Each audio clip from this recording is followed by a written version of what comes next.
베들레헴 에브라다야, 너는 유다 족속 중에 작을지라도 이스라엘을 다스릴 자가 내게서 내게로 나올 것이라. 그의 근본은 상고의 태초에니라. 그러므로 임산한 여인이 해산하기까지 그들을 붙여두시겠고 그 후에는 그 형제 남은 자가 이스라엘 자손에게로 돌아오리니 그가 여호와의 능력과 그 하나님의 여호와의 이름의 위엄을 의지하고 서서 그 때에게 먹여서 그들로 안연히 거하게 할 것이라. 이제 그가 창대하여 땅끝까지 미치리라. 아멘. 하나님 아버지 감사합니다. 지난 한 주간 동안 주님의 은혜 장중에 주에게 한 백성들 한 사람 한 사람 붙들어 주시고 오늘도 하나님의 거룩한 부름을 입어 주님 앞에 나와 신령과 진정으로 귀한 예배를 드릴 수 있도록 주님 오늘도 우리에게 은혜를 베풀어 주신 것을 감사합니다. 하나님, 오늘 우리가 드리는 예배, 우리 하나님 앞에 영광 돌리는 귀한 복된 예배 되게 하시고 오늘도 예배를 통하여 우리 살아계신 하나님 아버지를 만나는 귀한 시간 될 수 있도록 주님 은혜 베풀어 주시옵소서. 예배 순서마다 주님 함께 하시고 성령님이 주장하여 주셔서 우리 하나님께 온전한 예배가 될 수 있도록 주님 은혜 베풀어 주시옵소서.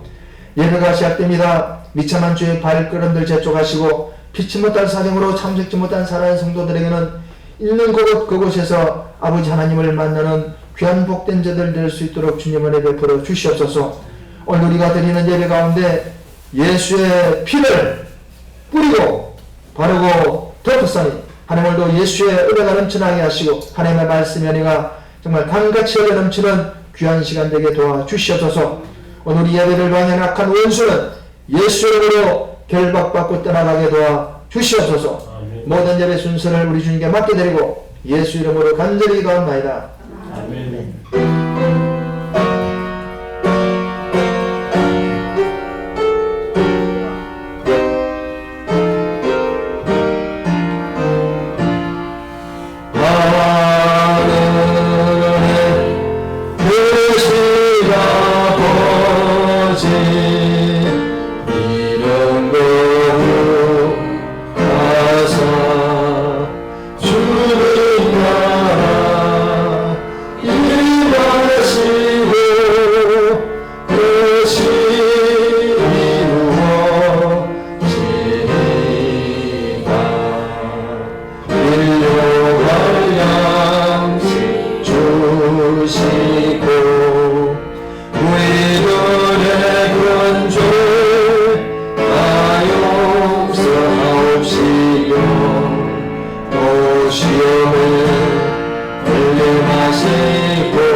성시교독 제55번 드리시겠습니다.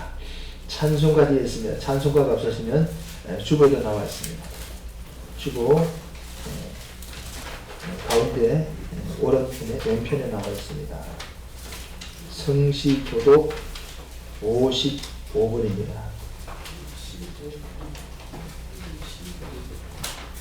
주보에도 나와 있습니다. 성시교독 55번입니다. 성문으로 나아가라, 나아가라, 백성의 길을 예비하라. 때를 수고하고 수고하라, 돌을 지어라, 만민을 위하여 길을 열라. 너희는 딸 시온에게 이르라, 보라 내 구원이 임하느니라. 보라 산들이 그에게 있고 오온이 그 앞에 있느니라.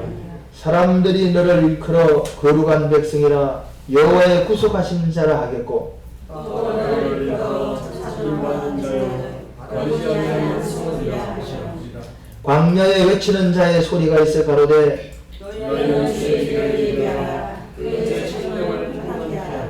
모든 골짜기가 메워지고 모든 산과 작은 산이 낮아지고 온 것이 쏟아지고 험한 길이 평탄해질 것이요 모든 육체가 하나님의 구원하심을 보리라. 아멘. 신앙 고백 드리겠습니다. 전능하사 천지를 만드신 하나님 아버지를 내가 믿사오며 그 외아들 우리 주 예수 그리스도를 믿사오니 이는 성령으로 잉태하사 동정녀 마리아에게 나시고 본디오 빌라도에게 고난을 받으사 십자가에 못 박혀 죽으시고 장사한 지 사흘 만에 죽은 자 가운데서 다시 살아나시며 하늘에 오르사 전능하신 하나님 우편에 앉아 계시다가 저리로서 산자와 죽은 자를 심판하러 오시리라. 성령을 믿사오며 거룩한 공예와 성도가 서로 교통하는 것과 죄를 사하여 주시는 것과 몸이 다시 사는 것과 영원히 사는 것을 믿사옵나이다. 아멘. 자리에 앉으시기 바랍니다. 찬송가 13장 들으시고 한동실 남수장께서 예배를 위해서 기도를 주시겠습니다.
기도드리겠습니다. 전능하신 주님, 우리를 사랑으로 구원하시려는 계획하에 예수님을 보내주셨던 주님, 예수님 나신 날이 다가온 이 주일에 진실한 마음을 담아서 감사드리옵니다. 이 거룩한 주일 아침에 거룩한 주님 전에 주님께서 목사님을 목자로 앞세우시고 따르는 양들이 변함없이 오손도손 모였습니다.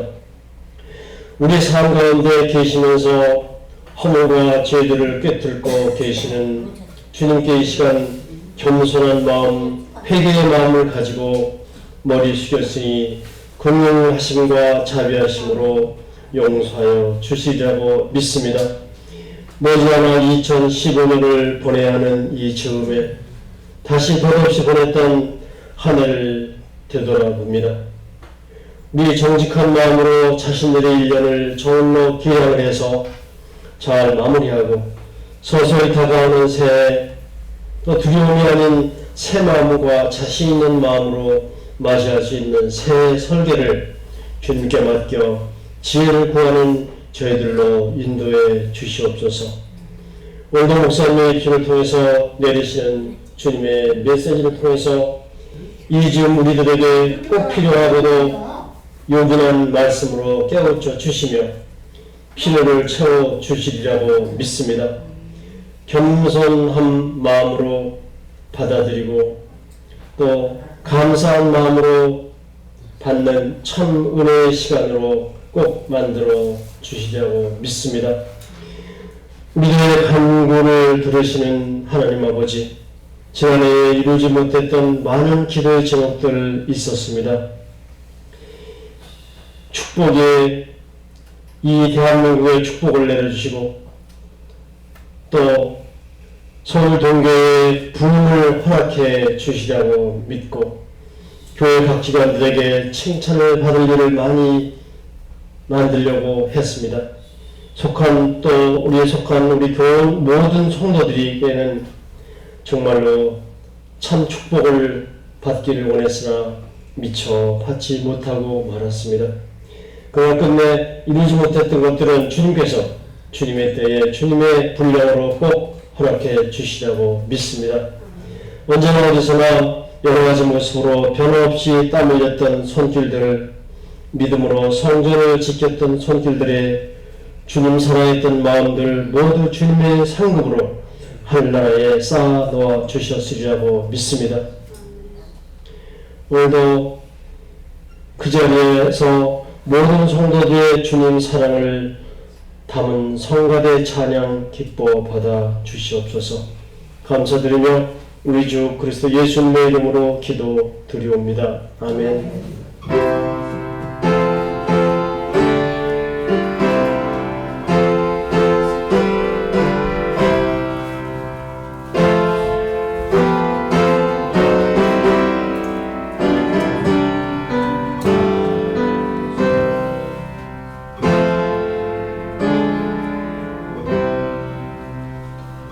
찬송가 101장 하나 드리겠습니다.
언제나 하시는 일, 나 같은 주님 부르사 참 소망 주시도다.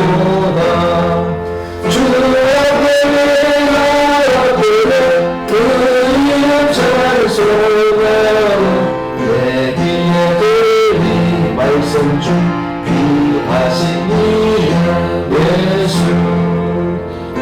예수께서 영원히 언제나 오느니라. 너 이름으로 우리를 참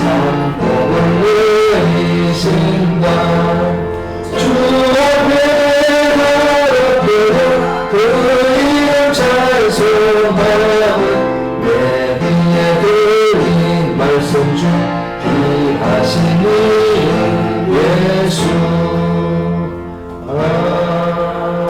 아멘. 오늘 하나님께서 우리에게 주실 말씀은 신약성경입니다. 신약성경 마태복음 신약성경 1페이지에 있습니다. 마태복음 1장 18절에서 25절까지 우리 교독하겠습니다. 마태복음 1장 18절에서 25절까지 한 절씩 우리 나눠서 교독합니다. 신약성경 첫 페이지에 있습니다. 마태복음 1장 18절로 마지막 절까지입니다. 예수 그리스도의 나심은 이러하니라. 그 모친 마리아가 요셉과 정혼하고 동거하기 전에 성령으로 잉태된 것이 나타났더니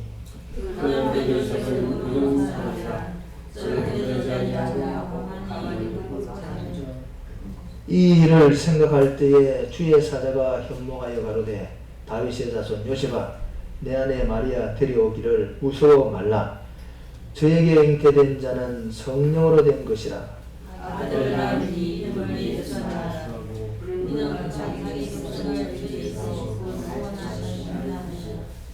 모든 일에 된 것은 주께서 선지자로 하신 말씀을 이루려 하시니 가라사대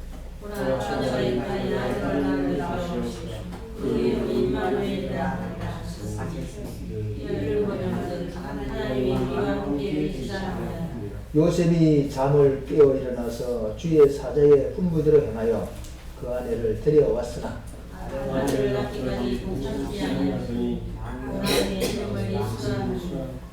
아멘. 우리 성가대 찬양 들으시겠습니다.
하나님 감사합니다. 오늘도 귀한 가장 좋은 날을 우리에게 허락하시고 또 하나님의 천국잔치에 주님의 사랑하는 귀한 백성들을 세상 가운데 그냥 버려두지 아니하시고 저들을 불러주시고 오늘 하나님 앞에 나와 또 예배드리게 하시고 또 우리에게 은혜를 주기를 원하시는 아버지 하나님 감사합니다.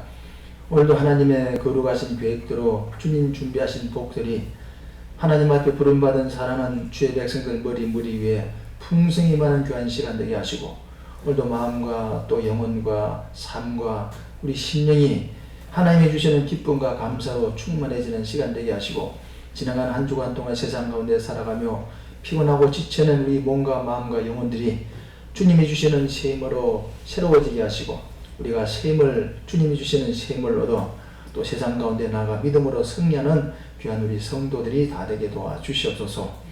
하나님 오늘도 두세 사람 가운데 주님이 함께한다고 말씀하였사니 비록 적은 무리일지라도 주님이 함께하사 오늘도 하나님께서 주실 은혜를 우리 풍성히 내려주시고 오늘 우리가 믿음으로 준비한 믿음의 그릇들마다 주님이 주시는 복들로 풍성히 가득가득 채워지는 귀한 시간 되게 도와주시옵소서. 하나님 사랑하는 주의 백성들 기도하는 제목들 있습니다. 하나님 저들 기도하는 마음에 간절히 소원하는 기도의 제목들마다 주님이 꼭 들으시고 응답하여 주셔서 우리 하나님 앞에 영광을 돌릴 수 있도록 도와주시고 오늘도 나오지 못한 사랑하는 성도들 한 사람 한 사람 기억하시고 저들에게 긍휼을 베풀어 주시옵소서. 오늘도 하나님 혹여나 주의 백성들 가운데 어둠의 영들에게 묶여있는 주의 백성들에게는 아버지 자유를 주되 진리를 알지니 진리가 너희를 자유케 하리라 말씀하였으니 진리 대신 예수도 아버지 진리 대신 아버지 우리 주님 성령님의 말씀 또 그와 진리 대신 우리 구주 예수 그들을 알므로 정말 주님이 주시는 참 자유를 누리는 귀한 시간 될 수 있도록 주님 은혜 베풀어 주시옵소서. 오늘도 부족하고 미련하고 드는 영을 세우시사니 모든 부족한 부분은 주님의 십자가에 숨기시고 주의 영광 드러낼 수 있도록 도와주시옵소서. 오늘도 부족한 종의 입술에 예수의 피를 뿌리고 바르고 덮어서 주님의 영광 드러내기 원합니다. 주님 은혜를 베풀어 주시옵소서. 우리 사랑하는 성도들 심령마다 마음과 생각 위에 예수의 피를 뿌리고 바르고 덮어싸우니 악한 것이 틈타지 않도록 지켜주시옵소서. 감사드리고 예수님 이름으로 기도합니다. 아멘. 할렐루야. 아멘. 우리 주님의 은혜가 여러분들 가운데 넘치기를 주의 이름으로 축원드립니다. 제가 기도 가운데 자꾸 예수의 피를 뿌리고 바른다는 그런 자꾸 그 기도를 하는데 그 이유가 있어요. 저는 믿음을 하거든요.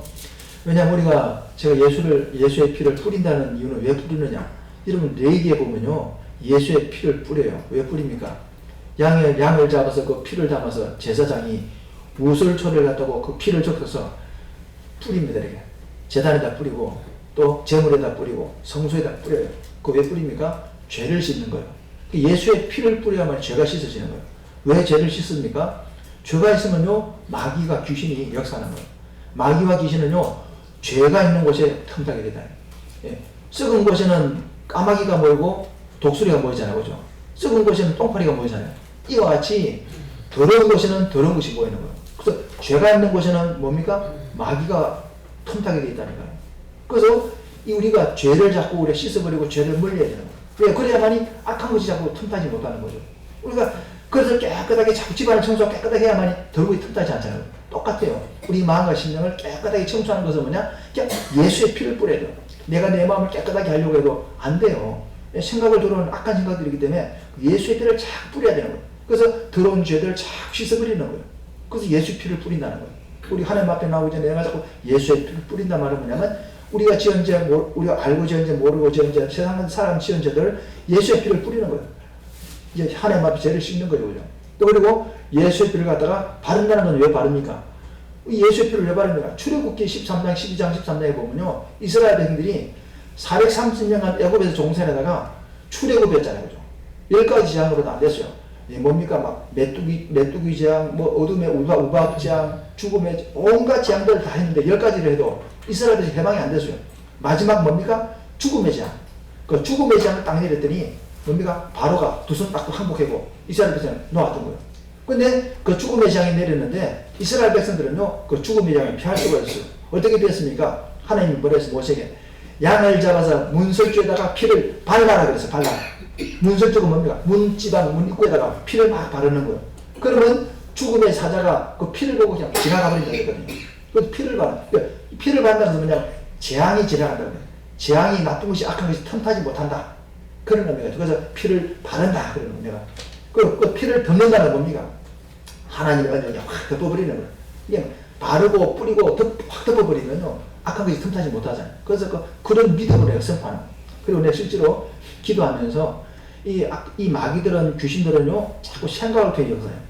우리가 요한복음 13장 2절을 보면요, 가룟 유다 마음속에요, 마귀가 어떤 마음을 집어넣었어요? 예수를 팔아먹을 생각을 집어넣었다 그렇게 나와 있어요. 자기 스승을 갖다가 팔아먹을 마음을 품은 거예요. 근데 가룟 유다가 품은 게 아니고 마귀가 그 생각을 집어넣었다는 거예요. 이게 마귀는 우리 생각 속에 자꾸 집어넣어요. 뭔 생각을? 자꾸 엉뚱한 생각 집어넣고 세상 생각 집어넣고 자꾸 뭔가 이 육신의 정욕을 집어넣어서 하나님의 말씀대로 살지 못하게 만드는 거죠. 그래서 우리 생각해서 잠언서 4장 23절에 뭐가 있어요? 무릇 지킬 만한 것보다 더 뭘 지키라고요? 네 마음을 지켜라. 왜? 생명의 근원이 거기서 나기 때문이라는 거예요. 그러니까 우리가 마음을 지켜야 돼요. 그래서 이 마음을 지키는 비결이 뭐냐?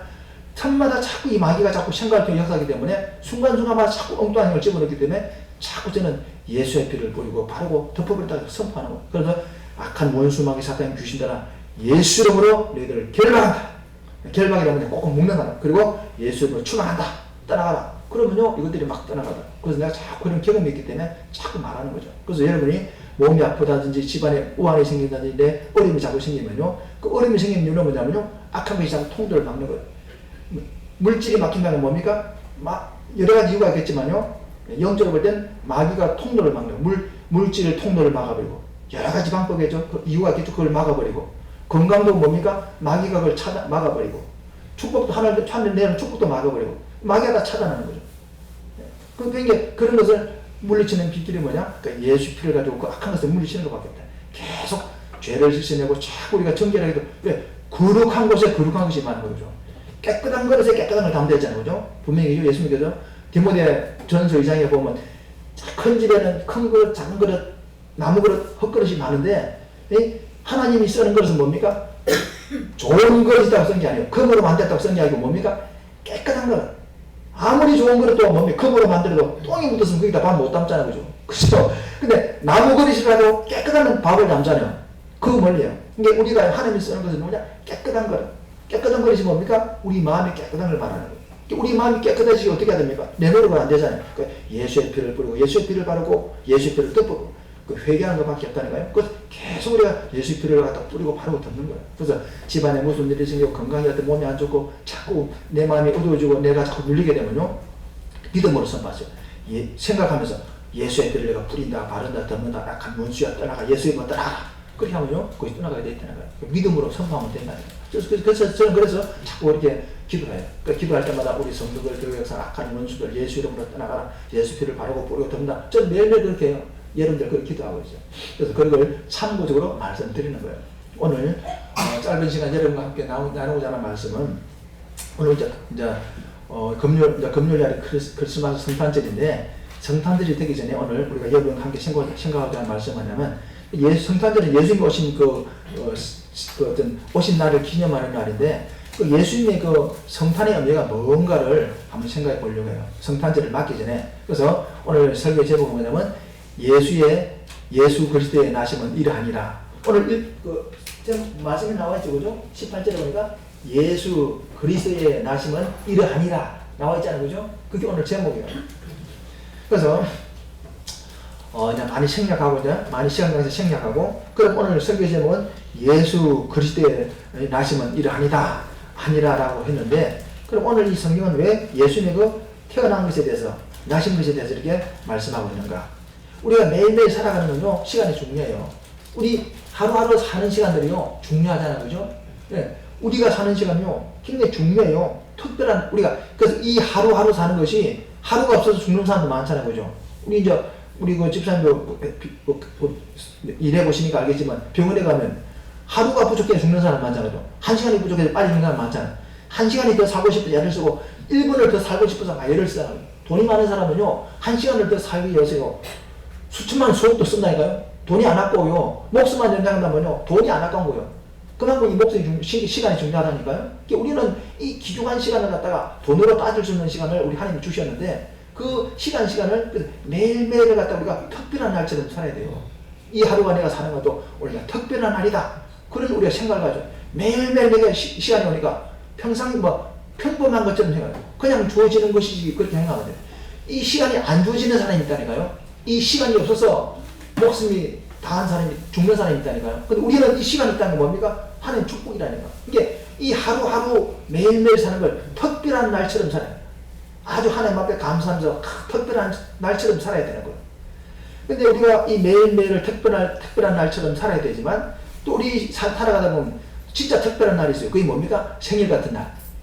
하나님 나 같은 사람을 세상에 태어나게 해주고 하나님의 자녀 삼아주고 천국의 백성 되게 해주고 영생을 주셨다는 그런 사실을 생각할 때 감사하잖아요. 그런 생일 같은 날이 우리가 특별한 날이죠. 이제 다음 주 이번 주 우리 금요일날은 성탄절은 예수님의 이제 생일이에요. 생일. 근데 우리 예수님의 생일은요, 어떤 사람은 12월 25일이다 아니다 그런 말들인데 그게 중요한 게 아니에요. 12월 25일이면 어떻고 1월 25일이면 어떻습니까? 중요한 건 뭐냐면 예수님이 오셨다는 게 중요한 거예요. 이 땅에 오셨다는 거예요. 날짜가 중요한 게 아니고 예수님이 이 땅에 오셨다. 그게 중요한 거죠. 그죠? 그럼 왜 중요하냐? 우리 역사도요, 예수님이 오신 것을 기점으로 해서요, AD, 또 뭡니까? BC로 나뉘는 거예요. BC AD가 뭡니까? 기원 전. 우리 이 역사를 갖다가 우리 2015년이잖아요. 그죠?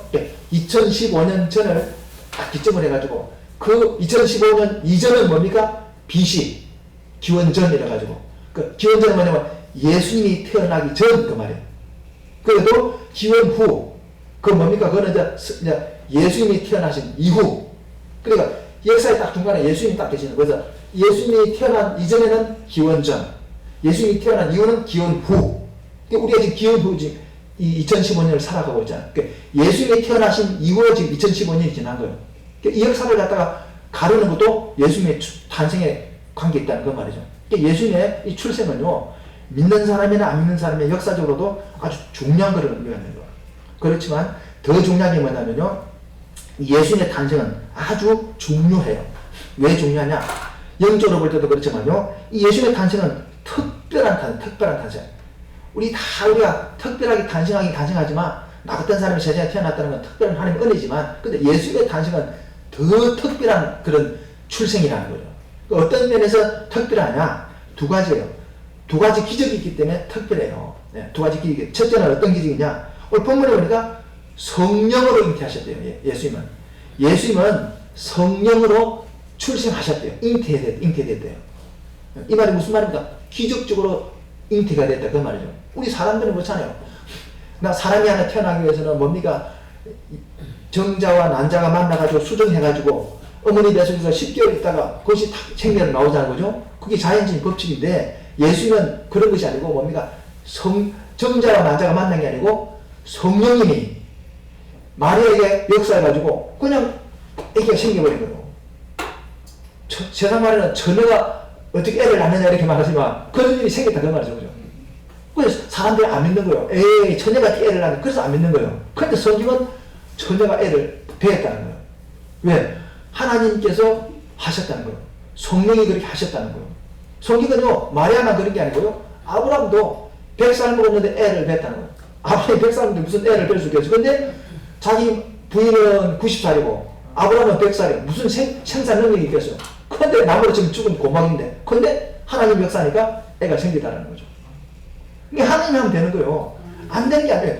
사람과 지금 하나님이 짓는 거예요. 네 태중에서부터 내가 너를 알았다 그렇게 말해요. 이 태 속에서 일어나는 생명의 역사도 하나님의 역사하면 되는 거라 그 말이죠. 그래서 이 마리아 뱃속에 성령이 역사니까 예수님 잉태가 되어 있다는 거예요. 그 예수님의 출생은 성령으로 잉태됐다 그렇게 말하고 있는 거죠. 그래서 이것은 자연의 법칙이 아닌 뭡니까? 초자연적인 그런 기적이라는 거죠.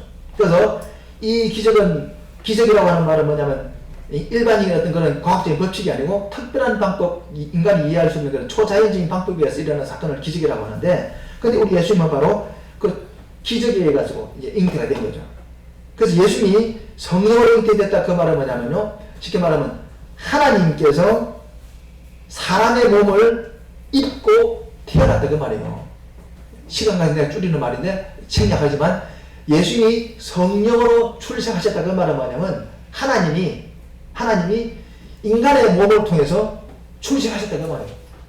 그걸 갖다가 우리 신학적인 용어로 뭐냐 하나님의 현현이란 말이 무슨 말입니까?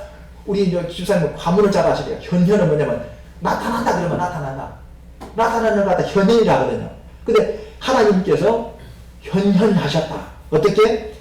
성령으로 마리아 몸을 통해서 이 땅에 나타나신 거죠. 하나님이 이 땅에 나타날 이유가 무엇입니까? 그분이 뭐가 답답해서. 그죠? 그분은 볼 수도 없고 만질 수도 없고 근데 존재하시는 분이잖아요. 그죠? 근데 인간의 눈으로 볼 수 없는 분인데 그분이 사람의 몸을 통해서 우리가 볼 수 있도록 나타난 거예요. 하나님을 그래서 하나님을 본 자가 아무도 없는데 근데 예수님을 통해서 보게 된 거죠. 예수님이 태어나기 전까지는 하나님을 본 사람이 아무도 없어요. 근데 예수님이 이 땅에 태어남으로 말미암아 우리가 다 하나님을 보게 된 거죠. 왜요? 예수님이 하나님인 거예요. 그분이 하나님인데 사람의 몸을 입고 이 땅에 태어나신 거예요. 왜? 우리들에게 자기를 보여준 거예요. 무슨 말 이해갑니까? 그래서 하나님의 현현이라 그렇게 말하는 거예요. 그래서 예수님의 출생은 특별한 그런 출생이에요. 성령으로 잉태되셨다. 하나님이 인간의 몸을 입고 나타나셨다. 현현하셨다. 그런 의미요. 이 성탄절은 뭐냐? 하나님이 인간의 몸을 입고 이 땅에 오신 날이다.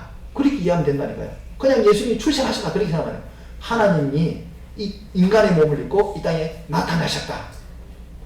보이지 않는 하나님이 보이는 하나님으로 나타났다. 그렇게 이해하면 되는 거죠. 그래서 이 예수님의 그 출생은 기적이에요. 그래서 여러분 참고적으로 요한복음 14장 8절 9절에 보고 빌립이 말했잖아요. 하나님을 아버지를 보여주세요 그렇게 말하니까 예수님께서 뭐라고 말했죠? 나를 보면은 아버지를 봤는데 왜 또 아버지를 보이라고 하느냐 그렇게 말했잖아요. 그 말이 무슨 말입니까? 예수님이 하나님이라는 거예요. 나를 보면은 하나님을 본 것과 똑같은데 또 무슨 하나님을 보여달라고 그렇게 하느냐 그렇게 말하는 거예요. 예수님 자신이 하나님이라는 거예요. 또 요한복음 10장 30절에 보면요 아버지와 나는 하나다 그렇게 말했어요. 동일체라고 말이죠. 그러니까 이 말은 무슨 말입니까? 아 예수님은 하나님이시구나. 그 하나님이 보이지 않는 하나님이 보이는 인간으로 태어나신 것이 바로 예수님이라는 거죠. 그게 기적이라는 거예요. 하나님이 왜 인간이 됩니까? 그게 기적이라 그 자체가 기적이요. 그래서 성탄절은 뭡니까? 기적의 날. 예수님 하나님이 인간이 되신 기적의 날. 그렇게 이해하시면 되는 거죠. 그리고 두 번째는 그러면 어떤 기적이냐?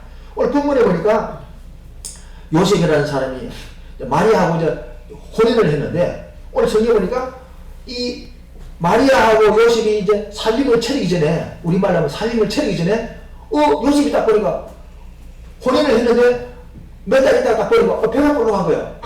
요셉이 깜짝 놀랐죠. 어느새 이 배가 올라가야 되는 거야. 요셉은 자기는 한 일이 없잖아, 그죠? 만난 일이 없는데 배가 올라간 거예요. 깜짝 놀라가지고 요셉이 어떻게 하는 거야? 세상 사람 같으면 이 무슨 짓이냐 하고 이게 막 사치 전하면서 막 사람들이 막 드러내가지고 뭡니까? 이 여자가 막 부정했다고 이렇게 막 할 건데 요셉은요 보니까 의로운 사람이라 그런 사람이 아니고 불륜을 열심히 했지만 뭡니까? 속으로 그냥 조용히 그냥 보내버려야 되겠다. 왜? 그 당시에는요 만약에 혼인했는데 여자가 가늠하게 되면 돌로 그냥 쳐 죽이는 거예요. 그러니까 그걸 아니까 요셉은 그 마리아를 죽이지 않기 위해서 그냥 조용히 그냥 보내버리려고 그냥 파혼하려고 마음을 먹고 있은 거야. 내가 지금 마리아를 파혼해야 되겠다 이렇게 마음 먹고 있는데 그날 밤에 하나님이 나타난 거예요. 나타나가지고 요셉아 네 아내 마리아 데려오는 걸 무수하지 말아라. 저 여자가 부정한 것이 아니고 저 여자가 지금 잉태한 것은 성령의 능력으로 잉태된 것이다. 그랬어요. 그러면서 그 아들을 낳고 또 아들까지 낳는데요. 꿈에 천사가 나타난 것도 정말 기적인데 거기다가 또 뭡니까? 나타나서 아들까지 낳는다. 뭐 낳는지까지 또 말해주는 거예요. 그러면서 뭡니까? 그 이름까지도 말해줘. 그 이름을 또 예수라 해라. 왜 예수라고 하느냐? 자기 백성들을 저희 죄에서 구원할 자라는 거예요. 그 예수라는 이름이 뭐냐? 구원자란 말이죠. 구원자. 예수는 뭐냐? 구원자. 그래서 그 이름을 예수라라 그랬잖아요. 그죠? 왜냐? 이는 그가 자기의 백성들을 구원할 자이기 때문에 예수라라 그렇게 말한 거죠. 그 이름까지 말해준 거죠. 근데 더 놀라운 기적은 뭡니까? 24절에 보니까 요셉이 이 말도 되지도 않은 이야기를 꿈을 꾸고 나서 그대로 했다는 거예요. 그게 기적이잖아요. 사람들 보고도 안 했는데 요셉은 뭡니까? 꿈을 꾸고 그대로 한 거예요. 24절에 보니까 요셉이 잠을 깨어 일어나서 주의 사자의 꿈 그대로 행하여 그 아내를 데려왔다는 거예요. 여러분 그렇다면요, 그런 꿈 꿨다고 해서 부정한 것이 있는 그 여자를 데려오겠어요? 힘들잖아요, 그죠? 근데 요셉은 그대로 했다는 거예요. 그게 기적인 거예요. 그러니까 여러 가지 있지만 이런 기적들. 첫째는 뭡니까? 성령으로 잉태된 그런 기적. 두 번째는 무엇입니까? 주의 사자가 요셉에게 꿈으로 나타나서 아들을 낳는 것, 또 그리고 이름까지 지어주고, 그리고 또 요셉은 그 말을 듣고 그대로 순종한 것, 이런 것들이 다 기적이라는 거죠, 그죠? 그래서 이 예수님의 출생은 특별한 출생이에요, 특별한. 그래서 이 특별한 출생이에요. 그러면 이제 말씀을 정리하면서, 그러면 이 예수님이 이 땅에 오셔가지고 이 땅에 오셔서 출생하심으로 우리가 뭡니까? 구원받게 됐잖아요, 그죠? 우리가 영원한 죽음 가운데, 죄 가운데, 저주 가운데 심판받고 지옥 갈 수밖에 없는 우리들을 예수님이 이 땅에 오셔가지고 우리를 구원하셨기 때문에 우리가 천국 백성이 된 거예요. 구원받은 거죠. 그게 뭐냐면 기적이라는 거죠. 기적인데, 그러면 이런 기적들이 가능하게 된 이유가 있어요. 기적은 그냥 일어납니까? 그냥 안 일어나요. 기적이 일어나는 이유가 있어요. 기적이 일어나기 위해서는 그 이유가 있어야 돼요. 그럼 오늘 이런 놀라운 기적, 하나님이 인간의 몸을 입고 땅에 오신 그런 기적, 이런 기적이 일어났던 그 이유가 뭐냐? 그 이유가 뭐냐? 바로 첫째는 뭐냐면 희생이 있었다. 희생이. 무슨 희생입니까? 왜냐면 어떤 희생이냐? 우리가 봐요. 하나님, 첫째는 하나님 아버지 희생이에요. 예수는 하나님 누구예요? 하나님이 누구예요? 외아들이잖아요, 그죠? 그러면 여러분 한번 생각해봐요. 나를 한번 생각해봐요. 내가 외아들이 있는데 누가 그 아들을 내놔라 하면 줄 아버지가 있겠어요? 아무도 안 줘요. 그런데 하나님은요, 그 자기의 외아들을 내놓은 거예요, 그죠? 왜 내놨습니까? 그 아들을 제물로 내놓은 거죠, 그죠? 제물로. 그럼 그 아버지가 희생한 거예요, 안 한 거예요? 아들을 내놓는 아버지가 뭐 어떻게 얼마나 고통스럽겠어요. 근데 그런 고통이 있는 하나님께서는 고통을 감수하고 자기 아들을 내놓은 거죠. 첫째는 하나님, 성부 하나님의 희생. 두 번째는 뭡니까? 그 하나님의 아들이신 예수님의 희생이에요. 예수님이 도대체 뭐가 답답해가지고 이 땅에 오겠습니까? 예수님이 우리한테 빚진 일이 있어요? 빚진 일 없어요. 예수님이 우리하고 아무 관계 없어요. 그분이 이 땅에 오실 이유가 없어요. 그분은 하나님이시기 때문에 그분은 영광을 받으면서 이 하늘 아래서 살아가실 분이지만 그분이 이 땅에 올 이유가 없어요. 그런데 그분이 뭡니까? 낮고 천한 인간의 몸을 입고 병들고 고통스럽고 슬프고 이 고통스러운 인생의 몸을 입고 이 땅에 오셨다는 거죠. 그러면 예수님께서 희생한 거예요, 안 한 거예요? 희생한 거죠. 그래서 빌립보서 2장 5절에 뭡니까? 그런 본질적으로 하나님이었지만은 자기를 하나님과 동등됨을 여기지 않고 종의 몸을 가지고 이 땅에 오셨다는 거예요. 하나님이 그분이 주인이 종의 몸을 입고 이 땅에 오신 거예요. 이게 첫째는 하나님 아버지의 희생, 두 번째는 예수님의 그 희생, 세 번째는 누구의 희생입니까? 마리아의 희생이에요. 마리아. 처녀가 안 하면 어떻게 됩니까? 인생 끝난 겁니다. 예? 그죠? 요즘에는 세상이 하도 좋아지고 처녀 안 하도 별로 필요한 게 없지만요. 그때는 처녀가 안 하면 죽어요. 돌에 맞아 죽어요. 그리고 시집도 못 가요. 그리고 인생도 완전 끝나버리고요. 근데 마리아는 뭡니까? 천사가 나타나가지고 네가 잉태할 것이다 하니까 마리아가 뭐랬어요? 아이고 나는 안 합니다. 그렇게 했는 줄 압니까? 아니에요. 누가복음 1장 38절에 보면 뭐라 했는 줄 알아요? 주의 계식 종연이 그대로 되리이다 그랬다니까요. 뭡니까? 자기 희생한 거예요. 목숨 내놓고 희생한 거예요. 순종한 거예요. 하나님의 말씀에 순종한 거예요. 주의 계식 종연이 주의 말씀대로 될 것입니다. 그렇게 한 거예요. 주는 잘못하면 돌에 맞아 죽어요. 그런데도 그걸 불구하고 그대로 되기 원합니다. 그렇게 말한 거예요. 그 마리아 희생한 거예요, 안 한 거예요? 희생한 거라니까요. 네 번째는 누구 희생이에요? 요셉의 희생이에요. 요셉은 누굽니까? 요셉은 바로 의로운 사람이에요. 아주 점잖은 사람이에요. 인격자가 아니라요. 근데 오늘 보니 자기 하니까 배가 볼록하네. 죽을 데려와야 되네 말아야 되네 이렇게 하고 있는데 천사가 나타나가지고 그 성령으로 잉태될 것이다 이렇게 하니까요. 그 하나님의 말씀을 이루기 위함이다 이렇게 말하니까 요셉이 어떻게 했습니까? 24절에 보니까 그 말을 듣고 그대로 그 아내를 그냥 데려오고 자기 마음에 의심을 싹 버려버리고 그 아내를 그냥 그대로 데려왔어요. 그리고 자기 아내를 삼았어요. 순종했잖아요. 그죠? 그럼 요셉은 희생한 거예요, 안 한 거예요? 희생했죠. 하나님이 희생하셨고 예수님이 희생하셨고 또 마리아가 희생했고 요셉이 희생했다 그 말이죠. 그러니까 이 희생이 없이는 기적이 안 일어나는 거예요. 희생이 없이는 기적이 안 일어나요. 우리 성경 봐봐요. 여러분 잘 아는 몇 가지만 예를 들어보죠. 여러분요, 요한복음 2장에 보면요, 뭐가 있죠? 혼인잔치집에 포도주가 떨어지잖아요. 그죠? 알죠? 그죠? 혼인잔치집에 포도주가 떨어졌어요. 우리 문화만 따라요. 거기는요, 혼인집에 포도주가 떨어지면 안 돼요. 그게 제일 중요해요. 근데 포도주가 떨어져 버린 거예요. 근데 예수님께서 뭐라 했습니까? 돌 항아리에다가 뭡니까? 그 돌 항아리에다 물을 갖다 부어라 종들에게 말했잖아요. 그죠? 그러니까 종들이 어땠습니까? 종들이 군소리 안 하고 뭡니까? 물을 갖다 낑낑 들어가서 돌 하나 다 채운 거예요. 그 돌 하나 다 채운 거예요. 그죠? 그리고 그 예수님도 뭡니까? 그 물을 퍼다 주라니까 퍼다 줬잖아요. 그게 보니까 그게 포도주였다 그 말이죠. 그죠? 여기 뭡니까? 이 종들이 희생한 거예요. 희생한 거예요. 뭡니까? 헌신하고 희생한 거죠. 그죠? 그러니까 그런 희생이 없이는 그런 기적이 안 일어나요. 만약에 예수님이 이 물을 갖다 채워할 때, 아이고, 여기 물을 왜 추운데 이러시고 따져봐봐요. 지금 제정신이니까 만약에 이렇게 하면 어떻게 되겠습니까? 또 물을 부어놓고 떠다주라 하면, 포도주가 풀렸는데 왜 물을 떠다주면 이렇게 따져봐봐요. 되는 거 안 되잖아요. 그죠? 자, 주님이 말씀 말에 그대로 순종했잖아요. 그죠? 희생한 거예요. 이 성경에 보면요, 많아요. 우리가 오병이요.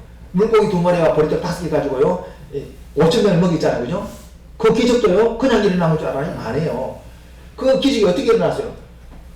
한 어린아이가 도시락을 싸와, 도시락을. 그 도시락이 뭐냐? 물고기 2마리와 보리떡 5개. 우리가 물고기 2마리 가니까, 우리 권사님은 식당 가니까 굴비 한 요 정도만 하고 그런 거 한 2마리가 아니죠. 그거 아니에요. 크기는 고기 2마리, 물고기 2마리라면 멸치를 세요. 멸치. 이런 조그마한 이런 멸치 같은 그런 고기 2마리예요. 그거 왜 담느냐?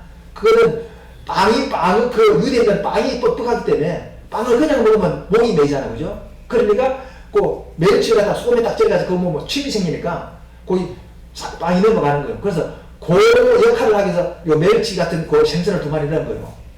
그죠? 무슨 말 이해갑니까? 그 멸치 같은 생선 2마리와 보리떡 5개를 넣었는데 그걸 도시락을 싸운 거죠. 근데 5,000명이 넘는 사람이 먹을 게 없잖아요. 그죠? 그때 예수님께서 내 중에 먹을 게 있느냐 하니까 아무것도 없는데 제자 중에 안드레가 저기 어린아이가 도시락을 싸우는데 물고기 2마리 보리떡 5개 있습니다. 가져와라 했잖아요. 그 애가 두라야 하면 애가 안 줘. 이거 오랜만에 사주는데 아이고 어쩌고 하죠. 애들 그러잖아요. 그죠? 내가 그러면 안 주지. 내가 요즘에 미쳐서 내가 이렇게 하는데 애는 줬다는 거죠. 그죠? 근데 예수님은 그걸 끌어가지고 어떻게 했습니까? 기도하고 그걸 나눠주니까 5,000명이 다 먹었잖아요. 그죠? 또 남았잖아요. 그죠? 그 기적이 어떻게 일어나고요? 어린아이가 희생했기 때문에 그렇게 되는 거예요. 내가 무슨 말씀을 드리고 싶으냐? 희생이 없이는 기적이 안 일어나요. 희생이 없이는 기적이 안 일어나요. 우리 삶에도 마찬가지예요. 오늘 우리들의 삶에 기적이 일어나기 원합니까? 희생이 있어요. 희생이. 어떤 희생이요? 기도하는 희생. 기도도 희생이요. 왜냐면 하나님 앞에 기도가 그냥 되는 건 아니에요. 하나님 앞에 시간을 드려야 되고 몸을 드려야 되고 건강을 드려야 되고요. 고통을 갖다 하나님 앞에 드리는 거예요. 그 희생이 없이는요. 이 기도 응답이 없는 거예요. 이 기도도 희생이 돼야 되는 거예요. 모든 희생이 없이는 안 되는 거예요. 그래서 내가 참고적으로 어떤 분이 말한 이야기가 있어요. 중앙일보에 한 몇 달 전이에요.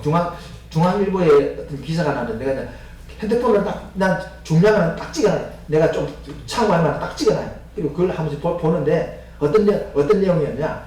헨리 키신저라는 그 미국의 그 국무장관이 있어요. 그죠? 헨리 키신저. 유태인인데 그 사람이 뭐냐면 국무인가 그 위원인가 그래가지고 외교했죠. 그죠? 그 외교를 아주 잘했어요. 키신저가 유태인인데 그 사람이 세계에서 가장 많이 돌아다니며 외교를 한 사람이에요. 그리고 중요한 외교들을 갖다가 성사시킨 사람이에요. 그 중에 제일 중요한 그 외교가 뭐냐면 핑퐁 외교를 해가지고 있죠. 그죠? 미국과 중국이 상당히 사이가 안 좋았는데 이 키신저가 핑퐁 외교를 해가지고 중국하고 미국이 서로 사이가 좋아진 거죠. 지금 서로 친한 거예요. 그죠? 그전에는 안 그래. 냉전시대에 이래가지고 안 그랬었어요. 이 키신저 사람 유명한데 근데 중앙일보에 어떤 글을 올렸느냐? 어느 기자가 그 칼럼을 이제 부탁해 칼럼을 쓰는데 뭐라고 했냐? 이 시대에 대해서 진단을 해달라 그렇게 말하니까 그 키신저가 뭐랬냐? 지금 이 시대는 위기의 시대다 그래서 위기의 시대다. 왜 위기의 시대냐? 그 이유가 딱 하나 있는데 그게 뭐냐면 희생을 강요하는 지도자가 없다는 거죠. 이 시대가 지금 위기인데 위기의 원인이 뭐냐? 희생을 요구하는 지도자가 없다는 거죠. 그게 위기라는 거죠. 그 사람이 말하는 경제가 나빠서 그렇고 막 어때 사회 구조가 나빠서 그렇게 말 안 했어요. 그 사람이 딱 말하는 위기 하나는 뭐냐면 희생을 강요하는 지도자가 없는 것이 바로 위기다 그렇게 말한다는 거예요. 그 말이 무슨 말입니까? 지도자가 희생을 요구한다는 말은 무슨 말입니까? 지도자가요 백성들의 희생을 요구할 때 자기는 안 하면서 여러분 하시오 그러면 희생합니까? 아무도 안 해요. 이게 예수님도 그랬잖아요. 예수님이 제자들의 발을 씻으면서 내가 한 것처럼 너희도 하라 그랬잖아요. 그죠? 그거 같이 지도자가 솔솔솔범하면서 여러분 하십시오 라는 말이 설득력이 있잖아요. 그죠? 그러면 따라가잖아요. 그죠? 그래서 이 기신대가요, 지도자가 희생을 요구하는 지도자가 없단 말은 뭐냐면요, 희생을 하는 지도자가 없다 그 말이에요. 그죠? 희생을 하면서 백성들에게 희생을 요구하는 그런 지도자가 있어야 되는데 그런 지도자가 없는 것이 이 시대의 위기다 그랬던 말이잖아요. 이 말이 무슨 말입니까? 오늘 우리가 살아가는 이 시대에서 진짜 필요한 게 뭐예요? 사람들은 경제 어떤 그러니까 경제 회복, 동경 여러 가지 사회 구조 개혁 여러 가지를 말하고 있지만요. 제일 중요한 위기는 우리 필요한 게 뭐냐면 희생이라 희생이요. 이 시대를 봐봐요. 희생이 없어요. 기신제가 말했던 것처럼요. 우리가 정치를 봐봐요. 희생하는 사람이 있습니까? 아무 희생은 안 하려고 그래요. 지 몫은 잘 챙기면서 희생은 안 하려고 그래요. 그리고 뭡니까? 지 주장은 하면서 뭡니까? 남의 이야기는 듣지 않으려고 희생을 안 하려고 그래요. 책임도 안 지려고 그래요. 지 몫은 챙기려고 하면서 희생을 안 하려고 한다니까요. 그렇잖아요. 그죠? 이 지도자들이 그래요. 정치도 그래요. 경제도 마찬가지요. 이 경제는 뭡니까? 경제는 뭡니까? 이 경제를 하는 그 사람들도요. 뭡니까? 희생을, 왜? 돈을 많이 벌었으면 뭡니까? 사회가 또 뭡니까? 환원을 해줘야 되는 거죠. 돈을 많이 벌면 지금 호주머니 다 집어넣고 있는 게 아니고 돈을 버리는 이유는 뭐냐면 버려서 버리는 것도 중요하지만 쓰는 것도 중요한 거예요. 왜? 많이 벌었으면 뭡니까? 그 돈을 또 적절하게 사회에 풀어야 되는 거예요. 가난한 사람들에게 사회에 어떤 여러 가지 일을 해서 풀어야 되는 거죠. 그죠? 그게 건강한 그런 경쟁이잖아요. 그죠? 근데 오늘 봐봐요. 경제는 돈은 막 버릴 줄 알면서도 풀 줄을 모르잖아요. 그죠? 가난한 사람을 갖다 배려할 줄 몰라요. 그죠? 그렇잖아요. 그죠? 그리고 노동자도 마찬가지요. 노동자도 봐봐요. 가면 막 데모하잖아요. 막 데모하자는 거죠. 자기들은 손에 안 보려고 계속 요구만 하는 거예요. 막. 그렇잖아요. 그죠? 막 두들이 보고 막 데모하잖아요. 그죠? 뭡니까? 자기 요구 들어가는 거예요. 근데 자기는 희생은 안 하려고 그래요. 이 봐봐요. 노동자도 그렇고 경쟁도 그렇고 뭡니까? 사회, 가정도 마찬가지요. 이 가정을 보면 서로 막 희생을 안 하려고 막 자기 고집을 치잖아요. 이 모든 사회 구조가요. 희생이 없어, 희생이. 이게 뭐냐면 성경이 미리 말하고 있어요. 디모데후서 3장 1절에 보면요. 마지막 말세 때가 되면요. 뭡니까? 자기를 사랑한다 그랬어요. 그게 특징이라니까. 이 시대가 말세다 보니까 희생하는 사람이 없고 뭡니까? 자기의 어떤 자랑거리, 자기 욕심, 자기 이익만 위해 살아갔다 그 말이에요. 그죠? 그러니까 우리가 이 살아가는 세상 속에서 가장 필요한 게 뭐냐? 희생이 필요하다는 거예요. 희생함. 교회도 마찬가지입니다. 이 교회 안에 희생하려고 하는 사람들이 많이 없잖아요. 그죠? 우리 설교는 그렇잖아요. 우리 설교에는요, 비록 작은 사람들이지만 어떻게 합니까? 시간 날 때마다 뭡니까? 막 이게 섬기고 1인 3명씩 하자는 거죠. 예배도 드리고 막 부활일도 하고 또 다른 것도 하고 막 하자는 거죠. 그 희생이 정신이에요. 그죠? 이런 것들이 필요한데 오늘날 교회는요, 대접만 받으려고 하지 희생을 안 하려고 해요. 희생할 일이 있으면 싹 빠져버리고 자기 영광발이 싹 나타나고 이렇게 장기를 부린다니까요. 오늘 교회도 마찬가지고 이 사회 모든 것이 희생을 하지 않으려고 그래요. 이제 시간 관계에서 말씀을 정리합니다. 예, 성탄절을 앞두고 우리가요, 이번 성탄절을 통해서 배워야 될 교훈이 뭡니까? 희생정신이에요. 희생정신. 무슨 희생정신? 하나님 아버지의 희생정신, 예수님의 희생정신, 마리아의 희생정신, 요셉의 희생정신. 그 희생정신이 있을 때 뭐가 일어나요? 기적이 일어나는 거. 기적이. 우리 서울 경기도 기적이 일어나려고 하면 뭡니까? 희생이 있어야 돼요. 그 기적이 일어나요. 이 사회에 기적이 일어나려고 하면 뭐가 있어야 돼요? 희생이 있어야 돼요. 희생하는 지도자, 희생하는 뭡니까? 경제, 희생하는 노동자. 이 희생이 일어날 때요, 기적이 일어났다니까요. 오늘 이제 말씀을 정리하면서 이제 우리가 이번 크리스마스를 맞이하면서 그 예수님의 희생정신을 우리가 배워서 정말 기적이 필요한 우리 시대에 놀란 기적을 국가와 사회와 교회에 만들어내는 저와 여러분들 될 수 있길 주님을 축원드립니다. 이불과 우리 기도합시다. 오늘도 기도할 제목이 뭡니까? 하나님, 희생이 없는 이 시대에 주님의 희생을 우리가 본받아서, 예수님의 희생정신을 본받아서 우리가 희생할 수 있는 그런 우리 마음과 믿음을 달라 그래 기도하겠습니다. 한 1분간 기도하겠습니다. 주여 삼창을 기도하시겠습니다. 주여, 주여, 주여.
원하옵나이다.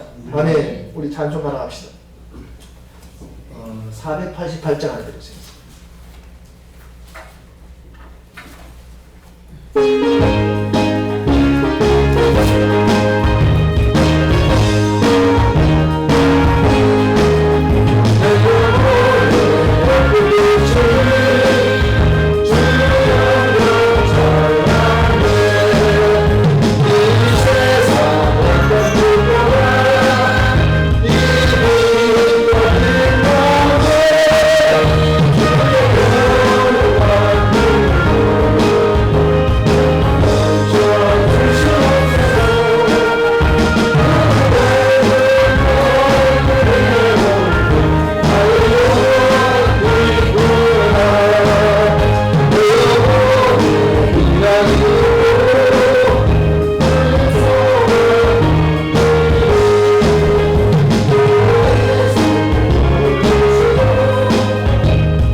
기도드리겠습니다. 참 감사하신 아버지 하나님, 주님께서 우리를 사랑하사 우리 예수님을 우리에게 보내셔서 주님의 희생을 통해서 우리를 구원해내셨고, 우리가 주님의 그 깊은 뜻을, 또 감사의 뜻을 우리가 압니다. 주님께서 모든 것을 우리에게 주셔서 희생을 통해서 우리에게 주셨는데 아직도 모르고 있다면 이 시간을 통해서 주님의 오심의 의미를 다시 깨닫게 해주심에 감사드립니다. 또 항상 우리를 지켜주셨고 또 영원히 지켜주시겠다는 주님의 약속의 말씀도 알았습니다. 모든 것이 감사해서 여러 가지 제목으로 주님께 감사의 제목으로 헌금을 준비했습니다. 드리는 헌금마다 주님께서 특별한 축복으로 60배 또 100배의 축복으로 허락해 주시자고 믿습니다. 또 올해 한 해도 좋은 모습으로 마무리해 주시고 다가오는 새해도 큰 축복을 우리에게 내려주시라는 믿음으로 감사드리며 우리 주 그리스도 예수님의 이름으로 기도드립니다. 아멘.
권길승 목사 감사드립니다.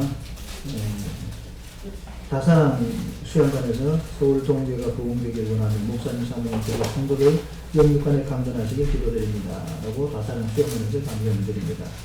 한동수 간사님 감사드립니다. 전민수 안수생 가정에서 감사드립니다. 최나영 집사님 긍휼히 여기소서 장애를 도우소서 주여 제 기도의 제목대로 꼭 될 수 있도록 주님의 은혜를 베풀어 주시옵소서. 감사를 드렸습니다. 김민영 집사님 감사를 드렸습니다. 양여득 권사님 감사를 드립니다. 주일원금 전문장장 가정에 드립니다. 무료로 드립니다. 신여성 권사님 드렸습니다. 구제감사님 한동철장 드렸습니다. 잠시 기도하겠습니다. 하나님 감사합니다. 오늘도 귀한 시간 주신 아버지 하나님 감사합니다. 오늘도 귀한 말씀 통하여 또 주님의 아버지 그동안 희생의 정신을 다시 한번 생각게 하신 아버지 하나님 감사합니다. 주님의 그 희생의 정신 우리가 본받아 우리가 서로 섬기고 사랑하고 베푸는 것을 우리 서울 동기가 될 수 있도록 주님의 은혜 베풀어 주시옵소서. 오늘도 아버지 특별히 주님 앞에 주신 은혜 감사해서 귀한 아버지 감사함을 드리는 손길들이 있습니다. 여러 가지 마음에 간절한 소원을 담아 주님 앞에 아버지 감사함을 드리는 손길들이 있사오니 주여 그들의 마음의 소원들을 꼭 깨가시고 그대로 들으시고 응답하여 주셔서 하나님 앞에 영광 돌릴 수 있도록 주님 은혜 베풀어 주시옵소서. 긍휼을 베푸시고 자비를 베풀어 주시옵소서.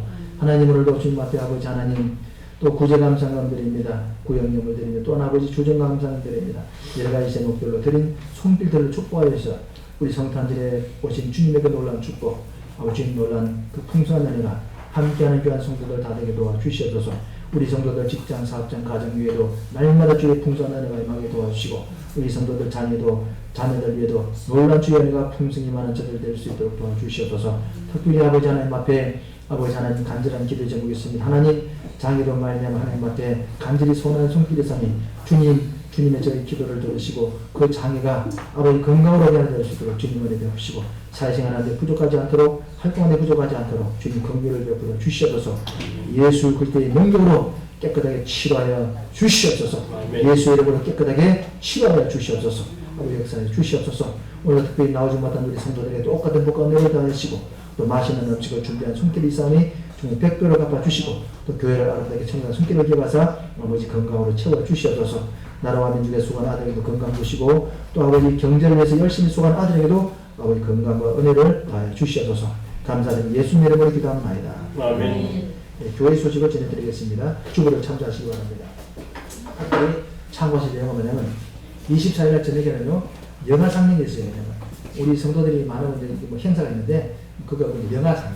네, 영화 상영인데 그냥 여러분 따라오지 마시고 주변에 있는 사람 데리고 오세요. 데리고 와서 영화 보시면 좋잖아요. 내가 영화 보러 가자 오시면 24일 저녁에 여기서 영화 했어요. 영화 상영이 있어요. 영화 상영 8시쯤 7시쯤 해야 되겠죠, 그죠? 그죠? 7시쯤 하면 되겠죠, 사장님? 7시까지. 7시까지 오셔야 돼요. 24일날 저녁에 7시까지 오세요. 그러면 영화상님 혼자 오지 말고 데리고 오세요. 데리고 와서 같이 보시기 바랍니다. 그리고 오실 때 성탄절인데 우리가 그냥 뻘쭘히 서로 보면 좀 하잖아요. 그죠? 우리가 서로 선물도 교환하면 좋을 것 같아요. 다른 거 없이 1,000원, 2,000원, 5,000원 자기 마음대로 그냥 뭘 사든지 다이소 가면 1,000원짜리 만들어 뭘 사가지고 포장해가지고 와가지고 서로 교환하면 좋을 것 같아요. 그런 것들 이제 기억가지고 하시면 좋을 것 같아요. 24일 저녁 7시까지 여기 서는 것이 돼. 자기 나름의 조그마한 선물 하나 준비해가지고 서로 교환하면 좋을 것 같아요. 고려하시면 될 것 같아요. 그리고 25일날 우리가 또 예배가 있습니다. 25일날은요 11시 예배 있습니다. 25일날요 예배 꼭 기가지고 오시기 바랍니다. 다른 주부를 참조하시면 되겠습니다. 자리에서 일어나시기 바랍니다. 찬송가 1장 드리고 축도를 마치겠습니다.